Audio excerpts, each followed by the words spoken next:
You see that? Down there, that tiny speck of white sand in the middle of nowhere. It looks like a postcard, right? But look closer at the water. It's not blue, it's not even green. It's this thick, pulsating, deep crimson. Like someone sliced the ocean open and it's just bleeding. Caleb is standing there, right at the edge, holding a piece of driftwood. He's shaking. You can see it in his hands. He throws the wood, just a simple toss, but before it even hits the surface, the water, it literally reaches up. No splash, no sound. Just this silent, liquid tentacle that gulps it down and vanishes. Caleb just stands there, frozen. He can't even scream. Then there's Mia. She's looking into a small puddle of that red stuff on the sand and, God, it's not her. The reflection in the water has these hollow, pitch-black eyes and a grin that, it just doesn't fit a human face. It's like the water is mocking her. Dr. Aris is behind them, staring at the ground, and he realizes it first. The sand isn't just sand. It's moving. Slowly, up and down, like a chest breathing in the dark. Day 1 was a dream. Day 2 was paradise. But on day 3, the ocean bled. And now the tide is coming in and the water, it's hungry. They thought they were shipwrecked on an island.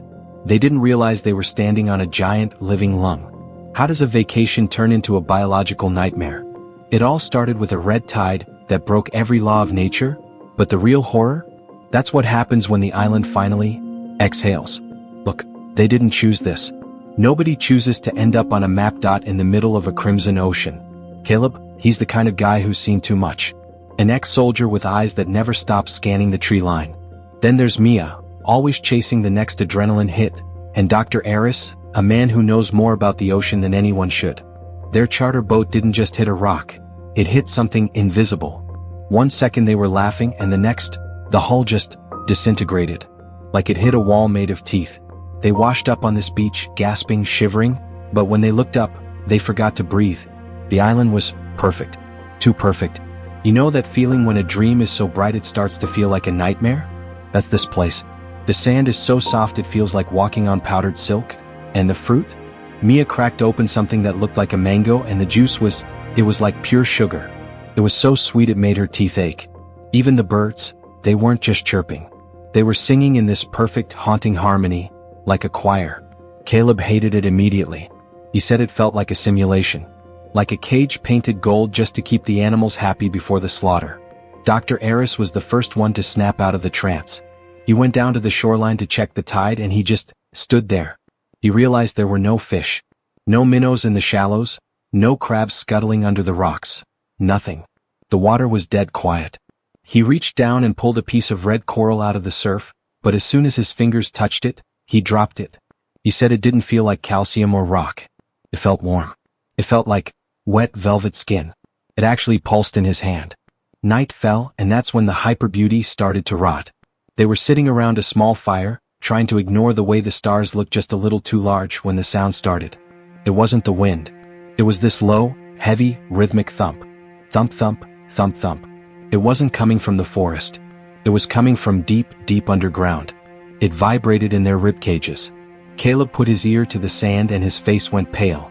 He whispered that it didn't sound like shifting plates or tectonic activity.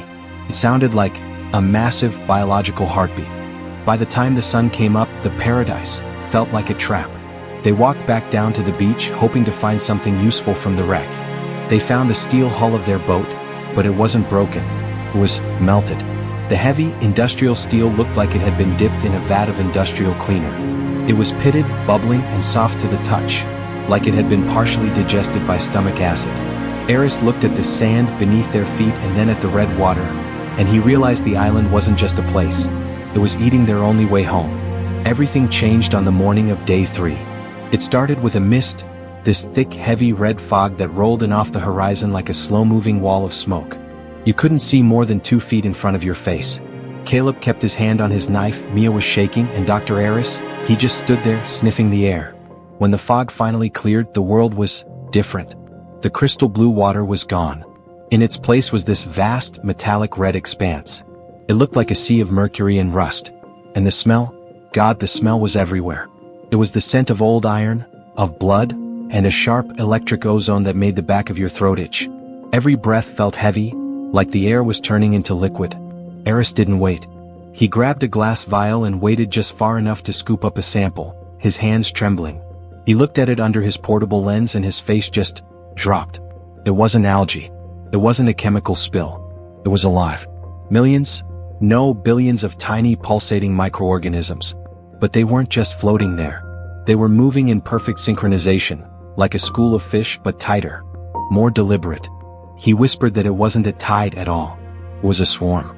A single, massive, sentient brain that had decided to surround the island. A brain that was watching them.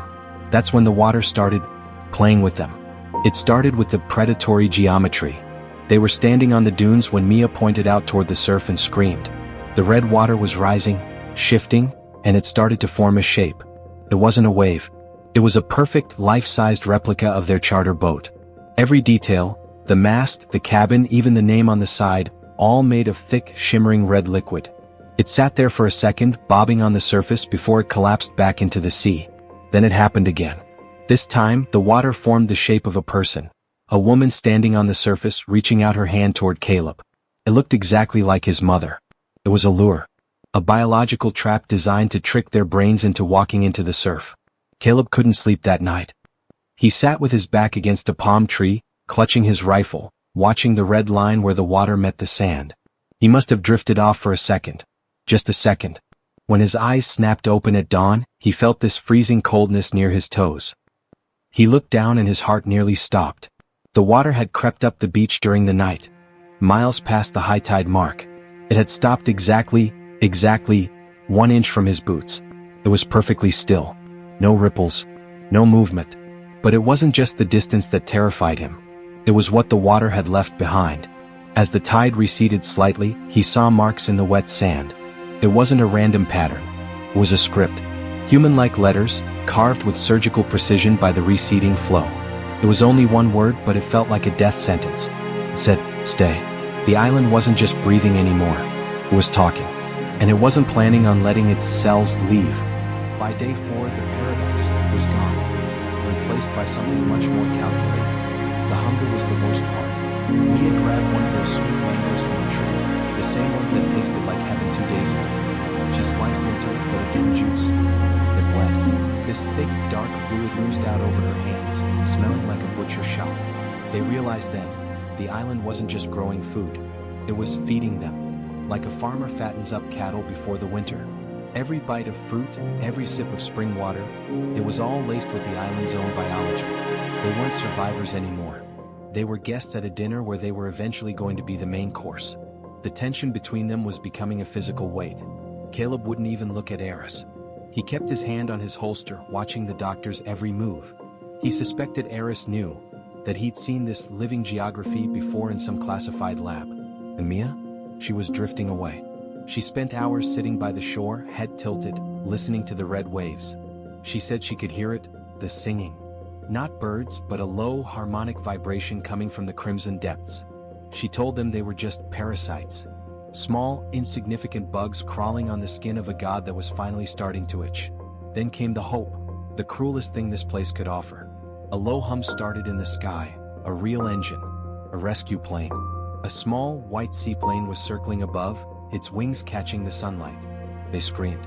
They tore off their shirts and waved them like lunatics. The pilot tipped his wings, he'd seen them. The plane began its descent, banking low over the crimson tide, lining up its pontoons for a perfect water landing. For a second, just 1 second, Caleb let out a sob of relief. And he knew. This wasn't home. It was a stomach. He flicked the lighter. The gasoline didn't just burn, it roared. The heart tree didn't just catch fire, it shrieked. A deafening, subsonic scream ripped through the air, a sound so low and powerful it shattered his watch crystal and made his ears bleed. The entire island began to convulse, the ground buckling like a dying animal. The escape was a blur of heat and blood. The red ocean began to boil, not from heat but from pure, biological agony. Caleb grabbed Mia, who was limp, her eyes rolling back, and dragged her through the thrashing jungle to the shore. He found an old rubber emergency raft they'd salvaged and pushed it into the chaotic, bleeding waves. He paddled like a madman, his muscles screaming, not looking back until the heat of the burning heart tree was just a tiny orange spark in the distance. That's when he saw it. As the island began to sink, it didn't just go underwater. It folded. The mountains were fins. The beaches were just the edges of a massive, miles-long carapace. It wasn't an island at all. It was the back of a creature so large the human mind couldn't even process its scale. It groaned one last time, a sound that shook the very floor of the ocean, and then vanished into the deep, leaving nothing but a massive, swirling whirlpool of red froth. A week later, a freighter picked them up. The crew thought they were just lucky survivors of a shipwreck. Mia? She seemed normal again. The red glow under her skin had faded, and she started eating and talking like the old Mia. But she didn't sleep. Not once. Caleb would wake up in the middle of the night and find her standing at the porthole, her eyes wide and fixed on the dark water. She wasn't watching for Mia, she was listening. The real horror didn't hit Caleb until he was sitting in the galley, drinking coffee with the captain. The man was staring at a satellite weather report, his face etched with worry. He mentioned that red tides, massive, unprecedented blooms, were breaking out everywhere. Florida, Australia, Japan. The scientists were calling it a natural phenomenon, a side effect of rising temperatures. But Caleb felt a cold, jagged stone drop in his stomach. He knew those weren't blooms. They were eyes opening. Mia was leaning over the railing when Caleb found her. The sun was setting, casting a golden light over the blue Atlantic. She didn't turn around when he approached. She just leaned forward and whispered something into the wind, a soft, melodic hum. For a split second, just a heartbeat, the deep blue water beneath the ship's hull didn't ripple. It turned a bright, bloody, pulsating red in direct response to her voice. She looked at Caleb and smiled, and for the first time he realized that her eyes weren't brown anymore. They were the color of the tide. They escaped the island, but the island's blood is in their veins. The world thinks it's a natural phenomenon. But Mia knows the truth. The ocean isn't turning red, it's waking up. If the ocean called your name in the voice of someone you loved, would you have the strength to stay on the boat? Or would you jump in to see what's waiting in the deep?